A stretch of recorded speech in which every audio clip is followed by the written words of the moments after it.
আসসালামু আলাইকুম প্রিয় দর্শক, স্বাগত জানাচ্ছি এই সময় টিভির পক্ষ থেকে। আমি এস আহমেদ রাজ। শৈত্যপ্রবাহ নিয়ে দুঃসংবাদ দিল আবহাওয়া অফিস। সারা দেশে জেঁকে বসতে শুরু করেছে শীত। এর মধ্যে পঞ্চগড়, রাজশাহী ও চুয়াডাঙ্গা জেলার উপর দিয়ে মৃদু শৈত্যপ্রবাহ বয়ে যাচ্ছে। সকালে পঞ্চগড়ে তাপমাত্রা নেমে এসেছে ৮ ডিগ্রির ঘরে, যা মৌসুমের সর্বনিম্ন তাপমাত্রা। আগামী সপ্তাহ নাগাদ শৈত্যপ্রবাহ আরও বিস্তার লাভ করতে পারে বলে জানিয়েছে আবহাওয়া অফিস। একই সঙ্গে জানুয়ারি মাসে তাপমাত্রা কমে ৩ ডিগ্রি সেলসিয়াস পর্যন্ত নামতে পারে বলে আশঙ্কা করছেন আবহাওয়া বিশেষজ্ঞরা। ১৯ ডিসেম্বরের পর চলমান শৈত্যপ্রবাহ আরও বিস্তার লাভ করতে পারে।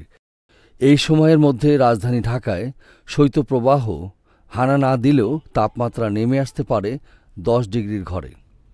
তবে গত বছরের মতো এবার ঘন কুয়াশার প্রবণতা থাকতে পারে বলে জানিয়েছে আবহাওয়া অফিস।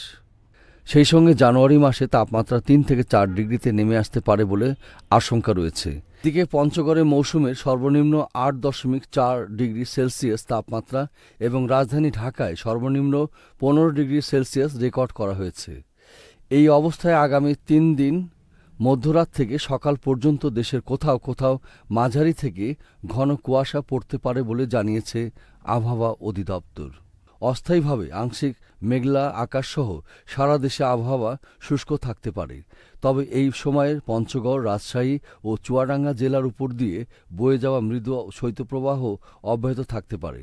পাশাপাশি সারা দেশে রাত ও দিনের তাপমাত্রা সামান্য হ্রাস পেতে পারে।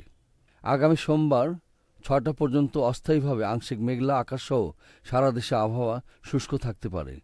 এস আহমেদ রাজ, ডেস্ক রিপোর্ট, এই সময় টিভি, ঢাকা। এতক্ষণ সঙ্গে থাকার জন্য ধন্যবাদ।